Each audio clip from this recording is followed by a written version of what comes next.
That fence has stood longer than you've been alive, lady." The words left my grandfather's mouth so quiet I almost missed them, but Cassidy Marlowe's face went white. It was 5:30 on a Tuesday morning when chainsaws woke us up. By the time I got my boots on, half of Grandpa Fletcher's oak fence was already lying in splinters on the ground. The HOA president must have been waiting since dawn, pressed suit perfectly, clipboard in hand, watching her contractor erase 40 years of history. But Grandpa just stood on the porch, measuring tape in his weathered hand, and I knew that look.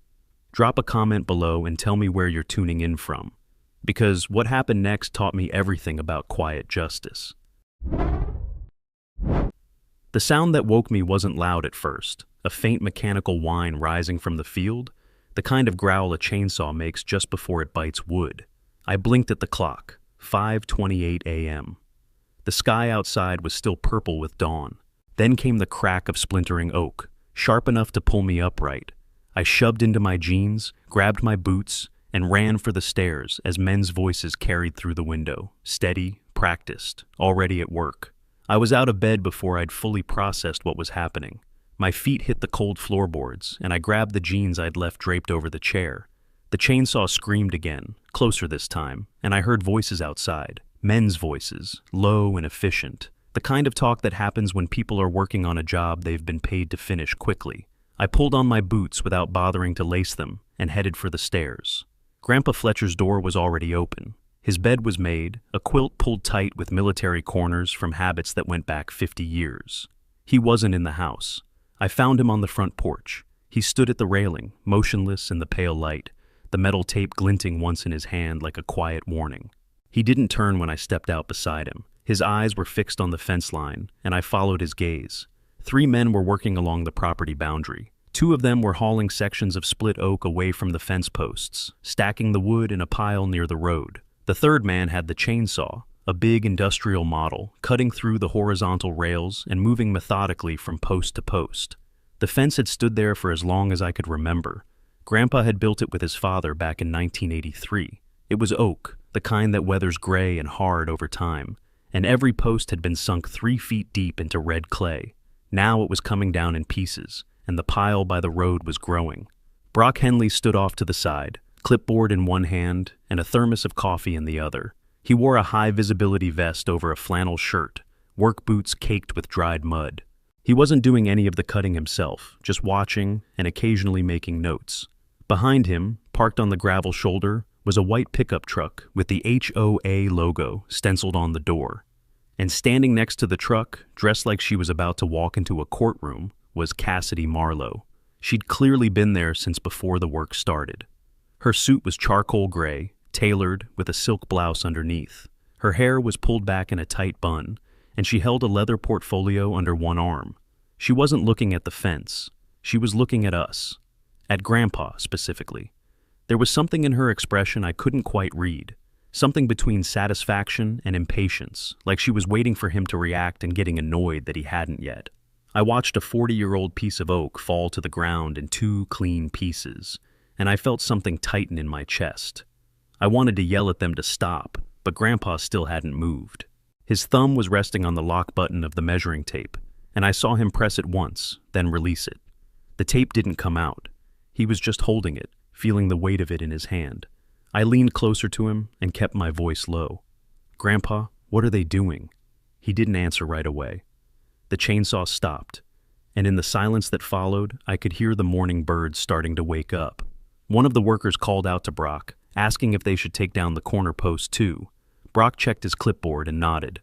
The worker picked up a sledgehammer. "They're removing the fence," Grandpa said finally.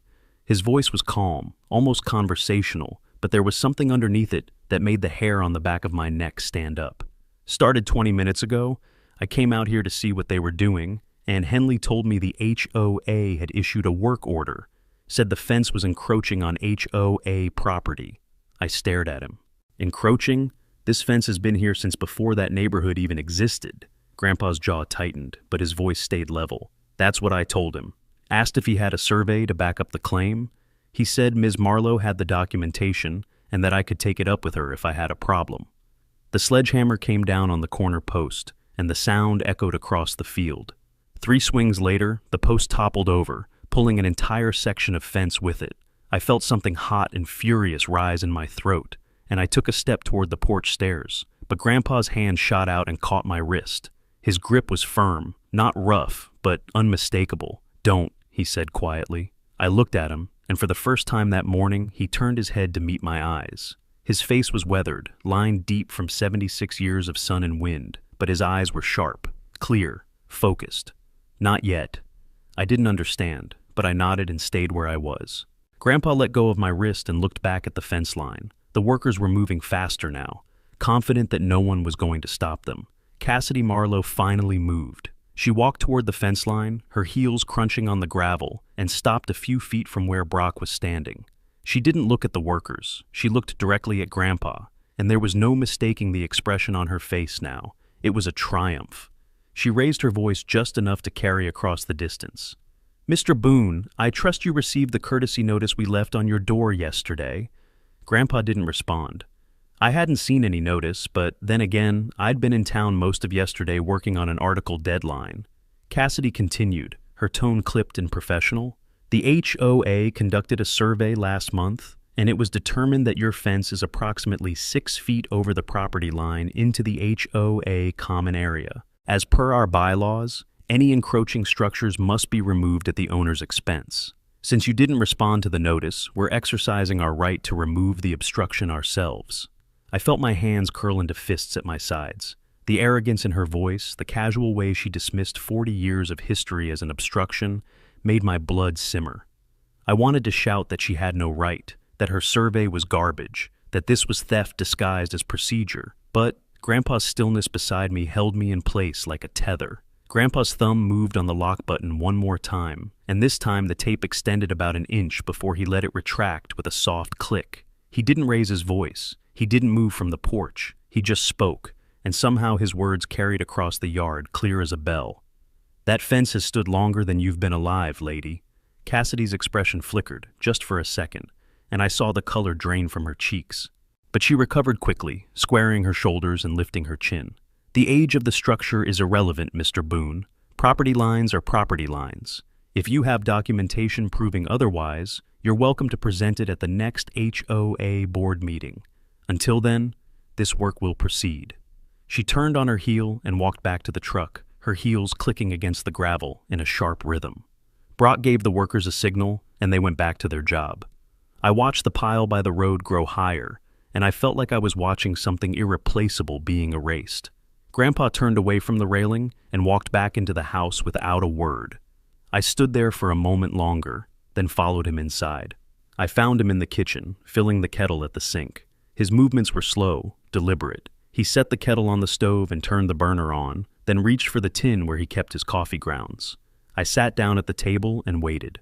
Outside, the work continued. Grandpa measured out the coffee, spooned it into the press, and stood with his back to me while the water heated. When the kettle finally whistled, he poured the water over the grounds and set a timer for 4 minutes. Only then did he turn around and look at me. "Tomorrow," he said quietly, "we're going to the county land office." Grandma Loretta was standing at the kitchen counter when I came downstairs the next morning, her hands wrapped around a coffee mug that had gone cold. She was staring out the window at the empty space where the fence used to be, and I could see the tightness in her jaw, the way her shoulders were pulled up like she was bracing against something. She didn't turn when I walked in, just kept looking at that bare stretch of ground. "He's in the workshop," she said quietly. Her voice had that fragile quality it got when she was holding something back. "Been out there since 6. Didn't touch his breakfast." I poured myself a cup of coffee and stood beside her. The morning light was harsh, and it made the missing fence even more obvious. You could see the holes in the ground where the posts had been, dark circles in the red clay like wounds. "He built that fence with his daddy back in '83, Grandma said, her voice trembling. "His father was 72, sick but stubborn, said a man's boundary ought to be something you could see and honor."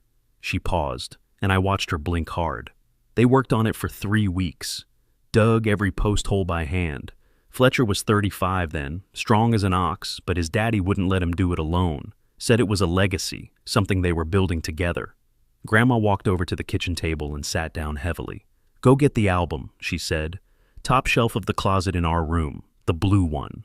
I went upstairs and found the album right where she said it would be. a thick blue binder with a cracked spine. I brought it back down and set it on the table in front of her. Grandma opened it carefully, turning the pages like they might fall apart. She stopped on a page near the middle and tapped one of the pictures. "There," she said. "That's the day we got married." The photo showed a younger version of Grandpa and Grandma standing in front of the fence. It was spring, and the oak rails were still light-colored, not yet weathered. Grandma was wearing a simple white dress, and Grandpa had on a suit that looked a size too big. Behind them, you could see the fence stretching out in a perfect line, solid and new.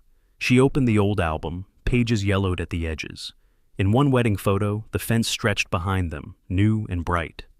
"It was the line where our life began," she whispered. 40 years gone in minutes." I put my hand on her shoulder, and she reached up and squeezed it. "Go talk to him," she said. "He won't say it, but he needs you." I found Grandpa in the workshop, a small building behind the house that smelled like sawdust and motor oil. He was standing at his workbench, and spread out in front of him were papers. Old papers, yellowed at the edges, some folded so many times the creases had started to tear. I recognized the property deed immediately, the one filed with the county back in 1985. The paper was covered in legal language, but I could see the survey map attached to it, a hand-drawn diagram with measurements and boundary markers. "Morning," I said quietly. Grandpa glanced up at me, nodded, and went back to the papers. He moved over slightly, making room for me at the bench. There were more documents than I'd expected. Property tax records going back 30 years. Receipts for materials, including one from a hardware store dated April 1983 for fence posts and rails. A letter from the county surveyor's office confirming the boundary lines. And a photograph showing the fence on the day it was finished. "I kept everything," Grandpa said. His voice was steady, but there was something underneath it, something hard and determined. "Every receipt, every letter, every piece of paper that proved this land was mine, and that fence was on my property." He picked up the deed and held it up to the light. "This here says the property line runs along the eastern boundary, marked by a stone marker set by the county in 1958. That fence was built 6 feet inside that line, on my side." I looked at the survey map more closely. The boundary line was drawn in ink with measurements written in small, precise numbers. The stone marker was noted at the southeast corner, and from there, the line ran north for 340 feet. The fence was parallel to that line, but set back. "So, Cassidy's survey is wrong," I said. Grandpa set the deed down and picked up another paper, a printout from the county website. "Not wrong," he said. "A lie. She knew exactly where the property line was." He opened a drawer in the workbench and pulled out a handheld GPS unit, the kind surveyors use. "I bought this 2 years ago," he said. "When they started building that neighborhood, I had a feeling they'd try something. So, I walked the property line myself, marked every corner with GPS coordinates. I've got the exact location of that stone marker, and I've got proof that the fence was inside my boundary." I stared at him. "You've been planning for this." Grandpa looked at me, and for the first time since yesterday morning, I saw something in his expression that wasn't calm. It was resolved, cold and absolute. "I've been preparing," he said. "There's a difference. I didn't want this fight, Sawyer, but I wasn't going to let them take what was mine without a response." He handed me the GPS unit. "We're going to the county land office this morning. We're going to pull the official survey records, and we're going to prove that the fence was on my land. And then we're going to find out what else Cassidy Marlowe is building out there." I took the GPS unit and turned it over in my hands. The screen was scratched but functional, and I could see the saved waypoints listed in the menu. Grandpa had labeled each one with a date and a description. "What do you think she's building?" I asked. Grandpa picked up the stack of papers and slid them into a folder. "I don't know yet," he said. "But yesterday, after they left, I walked the property line. There's fresh concrete at the eastern edge, right where the fence used to be. Formwork for something big. She didn't just take down my fence because of some boundary dispute. She took it down because it was in her way." He handed me the folder and headed for the workshop door. I followed him out into the sunlight, and we walked back toward the house. Grandma was waiting on the porch, and when she saw us coming, she nodded once. Grandpa stopped at the bottom of the steps. "We'll be back by noon," he said. Grandma came down the steps and put her hand on his cheek. "You do what you need to do," she said quietly, "but don't let them take more than they already have." Grandpa covered her hand with his own, and they stood like that for a moment, and then he let go and turned toward the truck. The county land office was a low brick building on the edge of the town, tucked between a feed store and a tire shop. Inside, the air smelled like old paper and coffee, and the fluorescent lights hummed overhead in a way that made everything feel slightly unreal. Grandpa walked up to the counter and set his folder down, and a woman with reading glasses on a chain looked up from her computer. Her nameplate said June Whitaker, County Records Specialist. "Morning, Mr. Boone," she said, and there was something in her tone that told me she already knew why we were there. Small towns were like that. News traveled fast. "I need to pull the original survey for my property," Grandpa said. "Lot 14, Section 9, filed in 1958, updated in 1985. June nodded and stood up. "Give me a few minutes," she said, and disappeared into a back room. Grandpa and I waited at the counter, and I could hear the sound of filing cabinets opening and closing, papers rustling. When June came back, she was carrying a large rolled document sealed in plastic. She spread it out on the counter, and I leaned in to look. It was a survey map, hand-drawn in ink, with measurements marked in feet and inches. The property boundaries were clearly defined, and in the southeast corner there was a notation for the stone marker. June put on her reading glasses and traced the eastern boundary line with her finger. "According to this," she said, "your property line runs north from the stone marker for 340 feet. The fence you built in 1983 was noted here as being 6 feet inside that line, entirely on your land." She looked up at Grandpa. "This is the official county record. It's been on file for 67 years. Grandpa didn't say anything. He just pulled out his own copy of the deed and set it next to the county map. They matched perfectly. June looked at both documents, then looked at Grandpa, and I saw an understanding flash across her face. "The HOA claims your fence was encroaching," she said quietly. It wasn't a question. Grandpa nodded. "They took it down yesterday morning. Said their survey showed it was 6 feet over the line into their common area." June's mouth tightened into a thin line. "That's not possible," she said. "Not according to this." She tapped at the county map. "If you need certified copies of this survey for legal purposes, I can provide them. $20 per copy."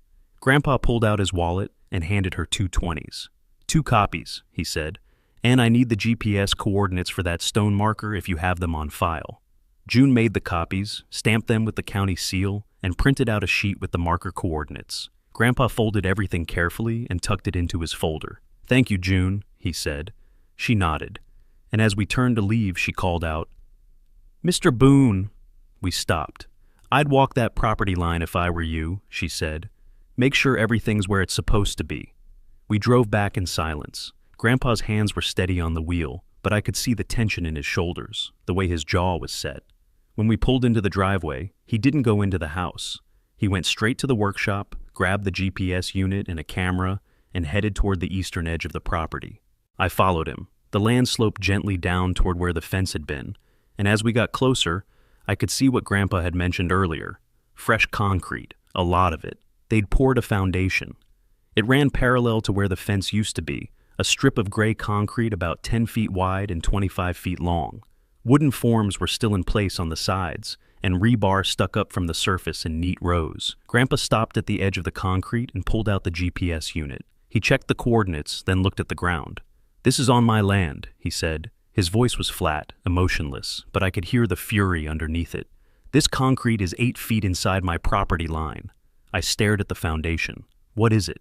Grandpa walked along the length of it, taking photos from different angles. "A bridge," he said, "or the start of one. They're building a crossing from the HOA road over to that new section of lots on the other side." He pointed, and I followed his gaze. Beyond the property line, I could see the raw dirt of new construction, stakes with orange flags marking out future building sites. The HOA was expanding, and they needed access, and my grandfather's land was in the way. "They can't just build on your property," I said. Grandpa lowered the camera and looked at me. "They already did," he said. "No permit, no easement agreement, no permission.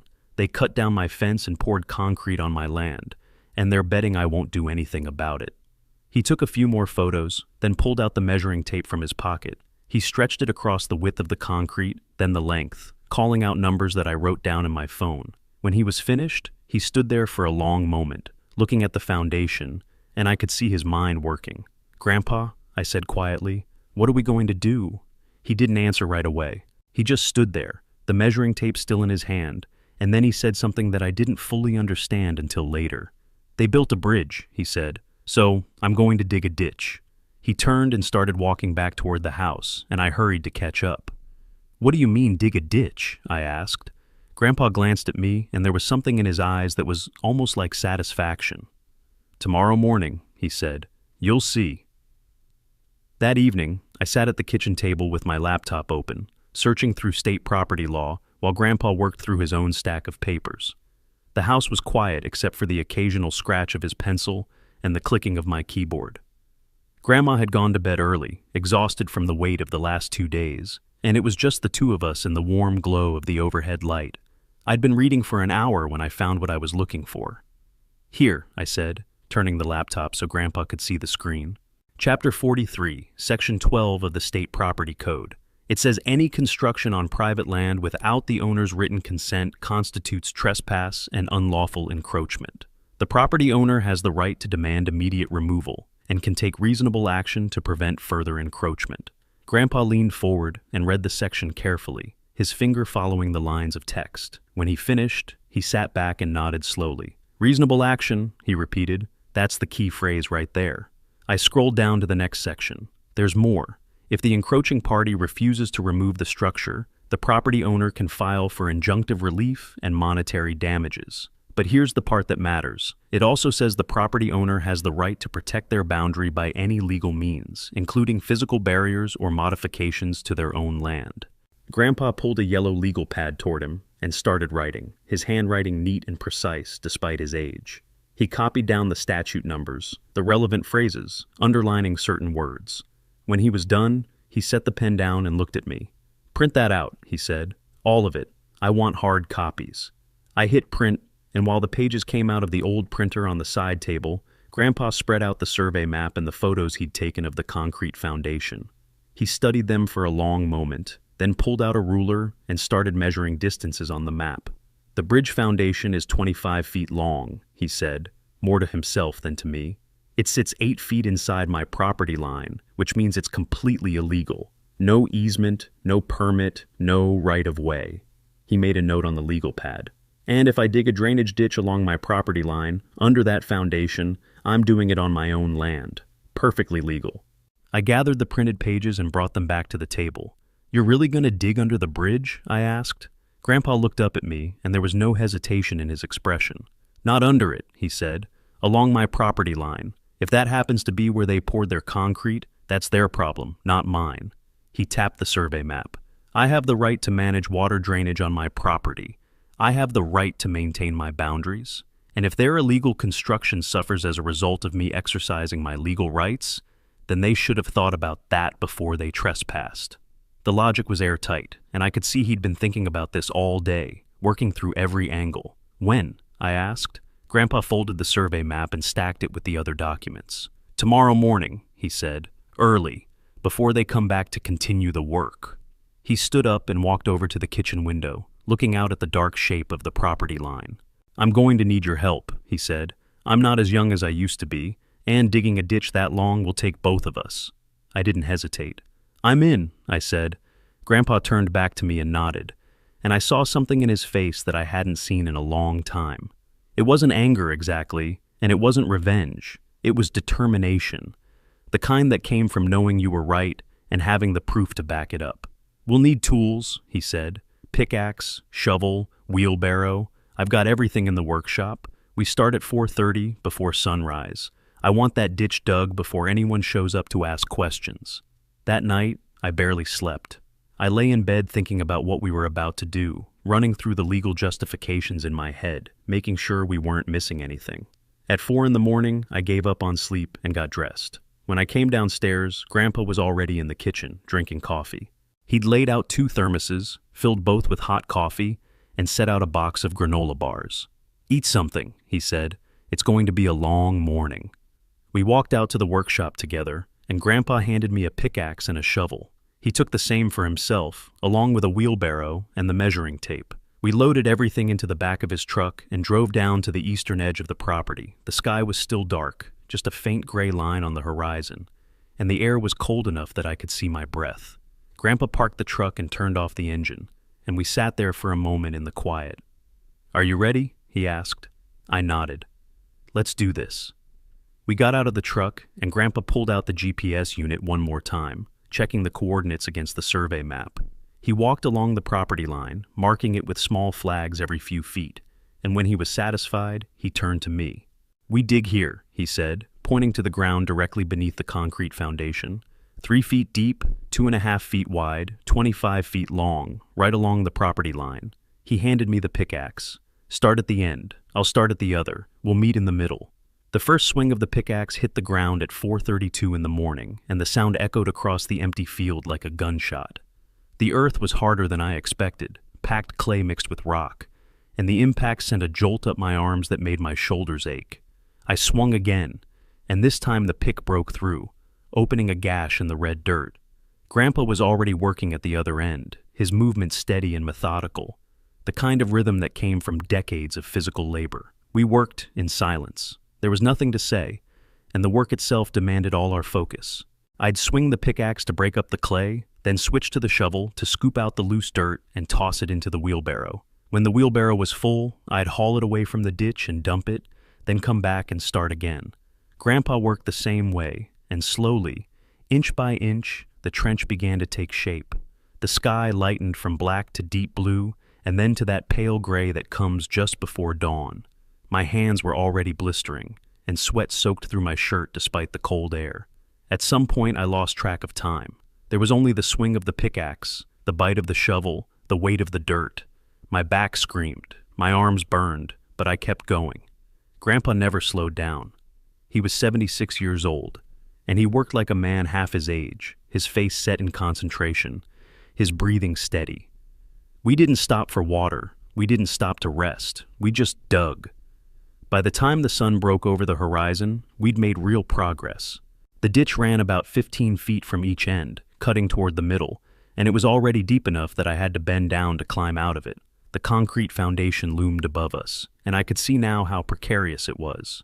The formwork was still in place, but the rebar sticking out of the top told me they hadn't finished pouring yet. They'd laid the base and were planning to come back and build up from there. But now, with the ground directly beneath it being excavated, the foundation was losing its support.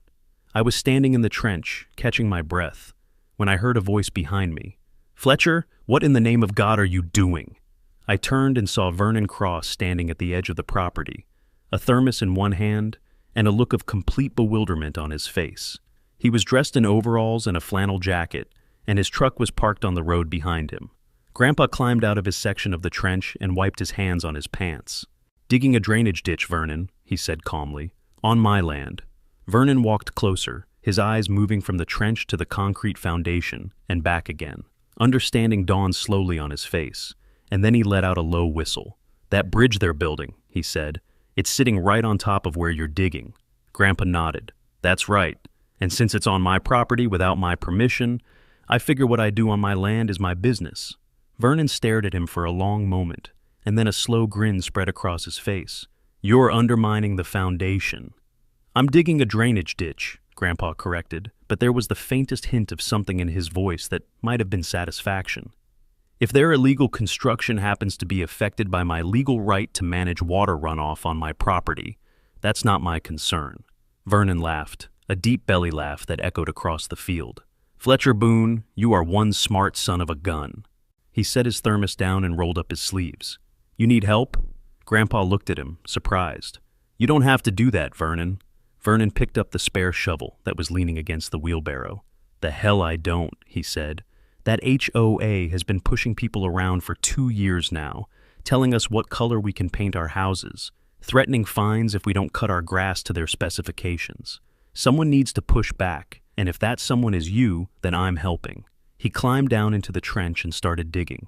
With the three of us working, the pace picked up significantly. Vernon was older than me, but younger than Grandpa, and he worked with the easy efficiency of someone who had spent his life on a farm. We dug toward each other from 3 points, and by 7 in the morning, the sections met in the middle. The ditch was complete. It ran the full length of the concrete foundation, 3 feet deep and 2.5 feet wide, cutting along the property line like a scar. The foundation sat above it now, unsupported on one side, and I could see hairline cracks starting to form in the concrete where the weight was no longer distributed evenly. It hadn't collapsed, not yet, but it was compromised. Grandpa climbed out of the ditch and surveyed our work, his hands on his hips, his chest heaving. "That'll do," he said quietly. I pulled out my phone and started taking photos, documenting everything. The ditch, the foundation, the cracks, the property line markers that Grandpa had placed. Vernon did the same with his phone, and then he turned to Grandpa. "You know they're going to lose their minds when they see this," he said. Grandpa nodded. "I expect so," Vernon grinned. "I almost wish I could be here when they show up. But I've got cattle to feed.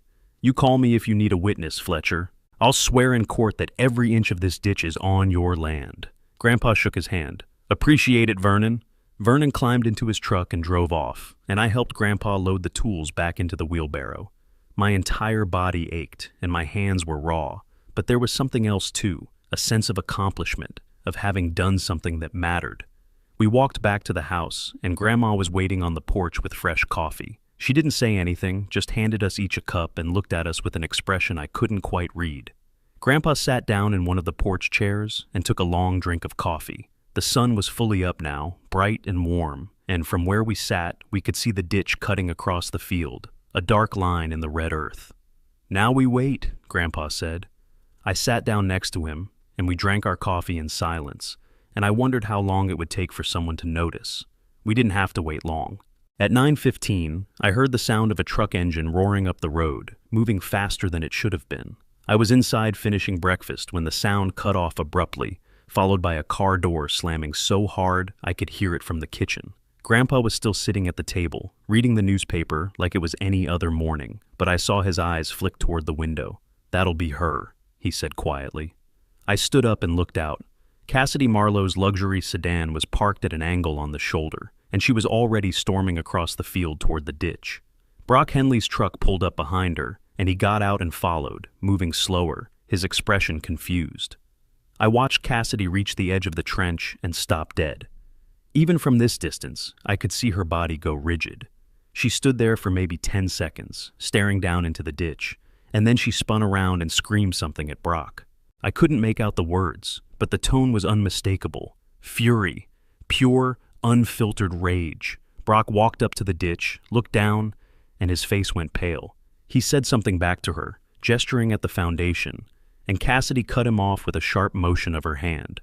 Then she turned and started marching toward the house. Grandpa folded his newspaper carefully and set it on the table. "Here we go," he said. He stood up and walked to the front door, opening it before Cassidy could knock. I followed him out onto the porch, and we stood there waiting as she crossed the yard. Her heels sank into the soft ground with each step, and by the time she reached us, there was mud caked on her expensive shoes. Her face was flushed, and her hands were clenched into fists at her sides. "What the hell did you do?" she shouted. Her voice was shrill, cracking at the edges. "You destroyed HOA property. You sabotaged our bridge." Grandpa didn't react to her tone. His voice when he spoke was calm and measured. "I dug a drainage ditch on my land, Ms. Marlowe. Is there a problem?" Cassidy's eyes went wide, and for a moment she looked like she couldn't believe what she was hearing. "A drainage ditch? You call that a drainage ditch? You deliberately undermined our foundation." Grandpa tilted his head slightly. "Your foundation?" he said. "That's interesting, because according to the county survey, that concrete is sitting on my property. 8 feet inside my boundary line, to be exact. No easement, no permit, no permission. So, I'm curious, Ms. Marlowe, how you can call it your foundation when it's built on my land without my consent." The color drained from Cassidy's face, and she opened her mouth to respond, but nothing came out. Grandpa continued, his voice still perfectly calm. "I have every right to dig on my own property, and if your illegal construction happens to be affected, that's not my concern. Maybe you should have checked the property lines before you started pouring concrete." Cassidy found her voice again, and this time it was colder, more controlled. "You're going to regret this, Mr. Boone. I'm calling the sheriff, and I'm calling my attorney. By the end of the day, you'll have a restraining order, and you'll be liable for every dollar of damage you've caused." She pulled out her phone and started dialing. Grandpa just stood there, arms crossed, and waited. I could feel the tension radiating off Cassidy in waves, but Grandpa looked like he was watching paint dry. Cassidy spoke into her phone, her words clipped and precise. "Yes, I need to report property destruction. 3,200 blocks of County Road 18. It's urgent." She ended the call and looked at Grandpa with something that might have been triumph. "The sheriff is on his way," she said, "and when he gets here, you're going to jail." Grandpa nodded slowly. "We'll see," he said. 20 minutes later, a sheriff's cruiser pulled up, and a man in uniform got out. He was tall, lean, maybe in his 50s, with gray at his temples and the kind of weathered face that came from years of outdoor work. His nameplate read Reed, and he walked up to where Cassidy was standing with Brock near the ditch. They talked for a few minutes, Cassidy gesturing wildly at the foundation and the trench, her voice rising and falling. The sheriff listened without interrupting, taking notes in a small notebook. Then he walked over to the porch where Grandpa and I were waiting. "Mr. Boone," he said, his voice neutral, "I'm Sheriff Clayton Reed. Ms. Marlowe says you dug a trench that damaged HOA property. Is that accurate?" Grandpa reached behind him and picked up the folder he'd prepared, the one with all the documents. "Sheriff," he said, "I'd like to show you something." He opened the folder and pulled out the certified county survey. "This is the official property boundary, filed in 1958 and updated in '85. My land runs along this line here." He traced it with his finger. "That concrete foundation Ms. Marlowe is talking about is 8 feet inside my property line. I have GPS coordinates to prove it." The sheriff took the survey and studied it carefully. Then he looked at Grandpa. "And the ditch?" Grandpa pulled out more photos, the ones I'd taken that morning. "The ditch runs along my property line. It's for drainage. Every inch of it is on my land." The sheriff compared the photos to the survey, then looked back at Cassidy. "Ms. Marlowe, do you have a survey showing this land belongs to the HOA? Cassidy's expression tightened. "We had a survey done last month. It clearly showed the fence was encroaching." "I'd like to see that survey," the sheriff said. Cassidy hesitated, then pulled out her phone and scrolled through it. She turned the screen toward the sheriff, showing him a document, but he shook his head. "I need a hard copy, a certified one, if you're making legal claims." Cassidy's jaw clenched. "I don't have it with me. It's at the office." The sheriff nodded slowly. "Then I suggest you get it, because right now, Mr. Boone has county records showing this is his land, and you have nothing." He turned back to Grandpa. "Did you have permission to build that bridge foundation, Ms. Marlowe?" Cassidy's face went red. "We didn't need permission. The land was designated for common area access." The sheriff looked at her, and his expression was harder now. "Ma'am, if you build on private property without the owner's consent, that's trespassing and unauthorized construction. That's a civil matter at minimum, possibly criminal depending on intent." He closed his notebook. "Mr. Boone, based on what you've shown me, you have the right to manage your property as you see fit. If that includes digging a drainage ditch, that's your prerogative." Cassidy looked like she'd been slapped. "This is insane. He destroyed our bridge." The sheriff's voice didn't change. "Ma'am, if you built that bridge without proper authorization on someone else's land, you're the one who's liable. I suggest you contact the county land office and get your documentation in order. Until then, there's nothing more I can do here." He tipped his hat to Grandpa and walked back to his cruiser. Cassidy stood there, speechless, and then she turned on her heel and stalked back to her car. Brock followed, and they drove off in a spray of gravel. Grandpa watched them go, then turned to me. His expression hadn't changed, but I could see something in his eyes. Not victory, exactly, just satisfaction that the truth had held up. 3 days after the sheriff left, an envelope arrived in the mail. It was from the county attorney's office, thick and official, with a return address stamped in blue ink. Grandpa opened it at the kitchen table, while I watched over his shoulder. Inside was a cease and desist order addressed to the HOA, along with a letter explaining that the county had reviewed the property records and determined that the bridge foundation was indeed on private land without authorization. The HOA was given 30 days to remove the structure and restore the property line, and they were fined $15,000 for unauthorized construction on private property. Grandpa read the letter twice, slowly, and then set it down on the table. He didn't say anything for a long time. Grandma came in from the living room, took one look at his face, and sat down beside him. "What is it?" she asked. Grandpa slid the letter across to her, and she read it, her lips moving slightly as she went through the legal language. When she finished, she looked up at him with tears in her eyes. "They have to take it down," she said quietly. "They have to fix what they did." Grandpa nodded. "Yes," he said, "they do." The next morning, a different truck showed up. Not the HOA's white pickup, but a contractor's vehicle marked with the name of a local construction company. Two men got out, and one of them walked up to the porch and knocked. Grandpa answered, and the man held out his hand. "Mr. Boone, I'm here on behalf of the county to oversee the removal of the unauthorized structure. We'll be starting work today, and we'll need access to your property line to do it properly." Grandpa shook his hand. "You have it," he said. "Do what needs to be done."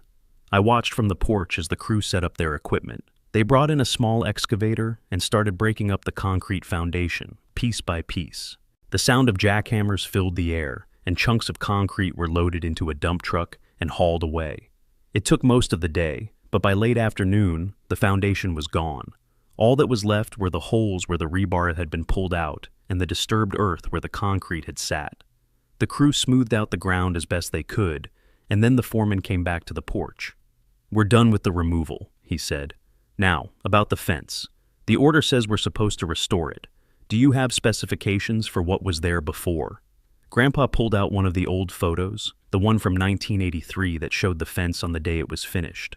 "Oak rails," he said. 3 rails high, posts set 3 feet deep, 6 feet apart, built to last. The foreman studied the photo and nodded. "We can do that. It'll take about a week to get the materials and another week to install. Does that work for you?" Grandpa looked at the photo for a moment, his thumb resting on the edge where his father's face was just visible in the background. "That works," he said. The foreman made some notes and promised to be back the following Monday. True to his word, the crew returned a week later with a truck full of oak posts and rails. They weren't the same as the old fence, of course. The wood was newer, lighter in color, and it would take years for it to weather to that deep gray that the original fence had earned. But they were oak, and they were solid, and when the first post went into the ground, I saw Grandpa's shoulders relax in a way they hadn't since the morning the chainsaws woke us up.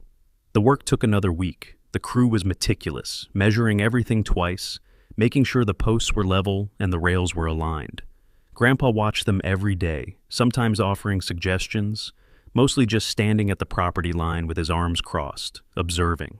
On the last day, when the final rail was nailed into place, the foreman walked over and shook Grandpa's hand again.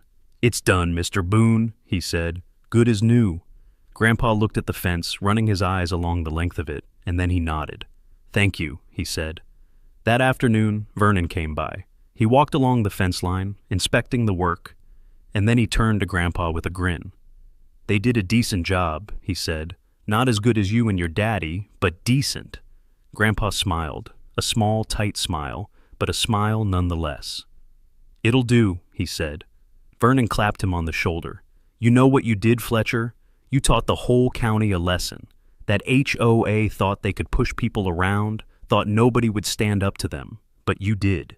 And now everybody knows they can be beaten if you've got the law on your side." Other neighbors started showing up over the next few days. People I barely knew, folks who lived down the road or on the other side of the county. They came to see the fence, to hear the story, and to shake Grandpa's hand. Some of them brought food, casseroles, and pies, the way people do in small towns when something significant happens. Grandma set up a table on the porch and served sweet tea, and for a while, it felt almost like a celebration. But Grandpa didn't celebrate. He thanked people for coming, accepted their congratulations with quiet grace, and when they asked how he felt, he always said the same thing. "I'm just glad it's settled." One evening, after the last of the visitors had left, I found Grandpa standing by the fence. The sun was setting, and the light came through the oak rails in long, golden bars that stretched across the grass. He had his hand on one of the posts, and he was just standing there, looking out at the property. I walked up beside him and didn't say anything at first. After a while, he spoke, his voice low. "It's not the same," he said. "This fence, it's new. It doesn't have history." I looked at the rails, still pale and unweathered. "It will," I said. "Give it time." Grandpa nodded slowly. "I suppose so." He was quiet for another moment, and then he said, "You know, when they cut down the old fence, I thought about letting it go. Thought maybe it wasn't worth the fight, that I was too old to be dealing with lawyers and sheriffs and all the rest of it." He turned to look at me. "But then I thought about my daddy, about how he insisted on building that fence even when he was sick, even when the doctor told him to rest. He said it mattered. Not because of the wood or the posts, but because it was about respect, about knowing where you stand and making sure other people know it too. He looked back at the fence, and I saw something in his expression that I hadn't seen in weeks. Not satisfaction exactly, but something close to peace. "So, I fought," he said. "Not because I wanted to win, but because I couldn't let them take that without standing up. And now it's back. Not the same, but back. And that's enough." I didn't know what to say to that, so I just stood there with him, watching the sun go down behind the fence line. After a while, Grandma came out and called us in for dinner, and we went inside together. But before we did, Grandpa ran his hand along the top rail one more time, and I heard him say, so quietly I almost missed it, "Welcome home." 2 weeks after the fence was finished, I woke up to find Grandpa already outside. It was early, just past dawn, and the light was soft and pale. I made coffee and carried 2 cups out to the porch, and I found him standing by the fence with a can of linseed oil and a rag. He was working his way down the rails, rubbing oil into the wood with slow, deliberate strokes. The oil darkened the oak, brought out the grain, and protected it from the weather. It was the same thing he had done to the old fence every spring for 40 years. I handed him one of the cups, and he set down the rag and took it. "Thanks," he said. We stood there for a while, drinking our coffee and watching the sun come up over the field. The new fence gleamed in the morning light, the oil giving it a rich, warm color. It didn't look old yet, but it looked cared for. It looked like it mattered. "You're going to do this every year?" I asked. Grandpa nodded. "Every spring," he said, "just like before." I thought about that, about the commitment it represented. Not just to the fence, but to the principle behind it, to the idea that boundaries mattered, that respect mattered, that some things were worth protecting, even when it was hard. "Do you feel like you won?" I asked. Grandpa smiled faintly. "Winning's not the point," he said. "I just kept what was mine, the right way, no shouting, no rage, just proof, patience, and respect." He set his cup down on the fence post and picked up the rag again. Winning implies there was a competition, like it was a game with a trophy at the end. But this wasn't a game, Sawyer. It was about principle, about standing up when someone tries to take something that doesn't belong to them. I didn't do it to beat Cassidy Marlowe. I did it because letting her take that fence without a fight would have meant I didn't believe in the value of what my daddy and I built here. I watched him work the oil into the wood, his movements practiced and sure. "What happened to her?" I asked. "To Cassidy?" Grandpa straightened up and looked at me. "You haven't heard?" I shook my head. He wiped his hands on the rag and leaned against the fence. "She resigned from the HOA presidency 3 days after the county order came through. Turns out, once people started looking into her tenure, they found other problems. Unapproved expenses, contracts awarded to companies she had financial interest in, that sort of thing. Nothing criminal, from what I hear, but enough that the board asked her to step down." He paused, and I could see him measuring his words. Her law practice took a hit, too. People don't like doing business with someone who cuts corners, especially when it comes to property law. Word travels fast in a small county, and trust is everything in this line of work. Last I heard, she was looking to relocate her office to another county and start fresh somewhere people don't know the story. There was no satisfaction in his voice, no gloating, just a statement of facts. "Do you feel bad for her?" I asked. Grandpa shook his head. "No, but I don't feel good about it either. I didn't set out to ruin her, Sawyer. I just set out to protect what was mine. What happened to her after that was the consequence of her own choices. She could have checked the property lines before building. She could have asked for permission. She chose not to, and that's on her." He picked up the can of oil and moved to the next section of fence. I followed him, and we worked in comfortable silence for a while. The morning was warming up, and I could hear birds starting their calls in the trees behind the house. A breeze moved through the oak rails, and I noticed how the new wood swayed just slightly, still flexible, not yet hardened by seasons of weather. It felt peaceful, normal, like the world had found its balance again. After a while, Grandpa spoke again. "You know what the hardest part was?" he asked. I looked at him. "What?" He kept his eyes on the fence. "Staying calm, not letting the anger take over. When I saw them cutting down that fence, when I realized what they were doing, I wanted to rage. I wanted to go out there and physically stop them, to shout and make a scene." He dipped the rag in the oil and wrung it out. But I knew that wouldn't work. Anger makes you sloppy, makes you do things you regret later. It gives the other side ammunition, makes you look unstable, unreasonable. So I held it in, and I thought about what my daddy would do. And he would have done exactly what I did. He would have gone to the county office, pulled the records, and built a case. He would have used the law, not his fists. He glanced at me. That's what I want you to remember from all this, Sawyer. When someone wrongs you, when they take something that's yours, the first instinct is to lash out. But that's not strength. Real strength is knowing the law, using it, and trusting it to do what's right. I thought about the ditch, about how precisely Grandpa had planned it, how carefully he'd documented everything. You were 3 moves ahead the whole time, I said. Grandpa smiled, just a little. I was prepared. That's different. I didn't know exactly how it would play out, but I knew what I had, what I was entitled to, and what I could do within the law. The rest was just patience. He finished oiling the section he was working on and stepped back to admire it. The fence looked good, solid and strong, and I realized that in a few years, after the wood had weathered and darkened, it would be hard to tell it wasn't the original. We walked back to the house, and Grandma was in the kitchen making breakfast. The smell of bacon filled the air, and she had biscuits in the oven. "You boys wash up," she said without turning around. "Food's almost ready."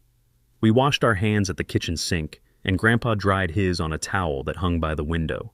I saw him glance outside at the fence one more time, and then he sat down at the table. Over breakfast, Grandma asked if we were going to town later. There were errands to run, supplies to pick up.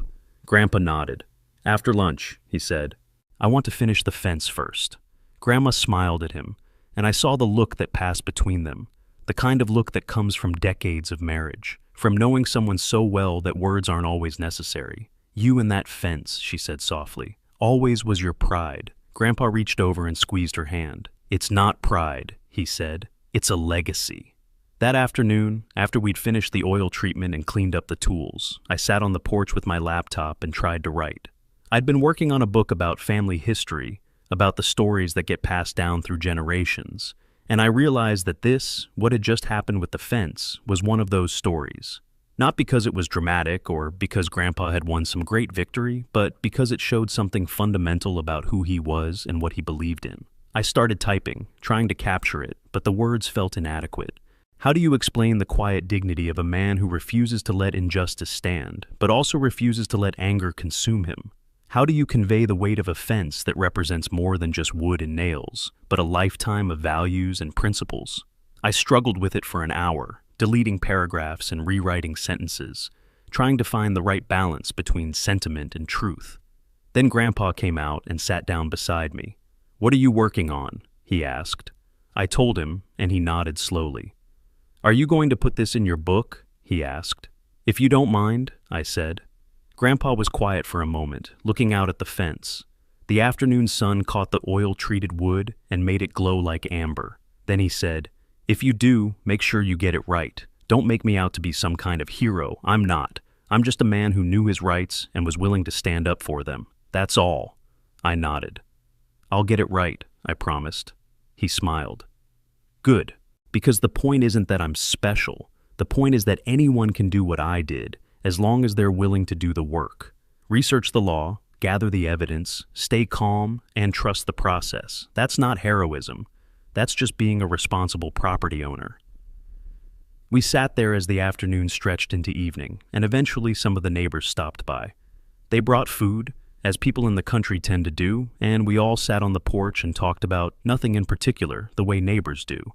At some point, the conversation turned to the fence, and someone asked Grandpa to tell the story. He was reluctant at first, but they insisted, and so he walked them through it.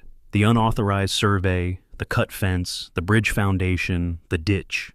He told it plainly, without embellishment, and when he finished, there was a moment of silence. Then one of the neighbors, a man I didn't know well, said, "You know what you did, Fletcher? You reminded all of us that we don't have to roll over when someone with money or power tries to push us around. You showed us there's a right way to fight back." There were murmurs of agreement around the porch, and Grandpa looked uncomfortable with the praise. "I just did what needed doing," he said. But I could see it meant something to him, knowing that his stand had resonated beyond just his own property line. As the sun began to set, casting long shadows across the yard, I looked at Grandpa and realized something. He'd taught me more in the past few weeks than I'd learned in years of formal education. He'd taught me about patience, about preparation, about the importance of knowing the law and using it properly. But most importantly, he'd taught me that justice doesn't have to be loud. It doesn't have to be vengeful. It just has to be right. The last of the visitors left as darkness fell, and it was just the three of us again, Grandpa, Grandma, and me. We stood by the fence one last time, and Grandpa ran his hand along the top rail.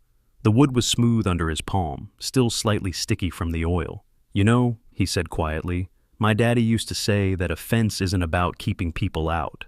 It's about respect. It's about knowing where you end and the next person begins, and honoring that line." He looked at me. That's all I ever wanted. Just respect for that line. I nodded, and we stood there in the gathering darkness, the three of us, and I thought about everything that had happened. The chainsaw at dawn, the documents, the ditch, the sheriff, the new fence. All of it had led to this moment, to this quiet evening with the fence standing solid and the property line restored. And I understood. Justice didn't need to be loud. It just had to stand firm, like the fence beside us. "Justice doesn't shout," Grandpa said, almost to himself, his voice barely above a whisper in the evening air. "It stands quiet, like this fence, rooted in the ground, steady in the wind." And as we walked back to the house, I knew those words would stay with me for the rest of my life. A lesson learned not from books or lectures, but from watching a 76-year-old man defend his legacy with nothing more than patience, preparation, and an unshakable belief in doing things the right way. From all of us here at QA Stories, thank you for watching.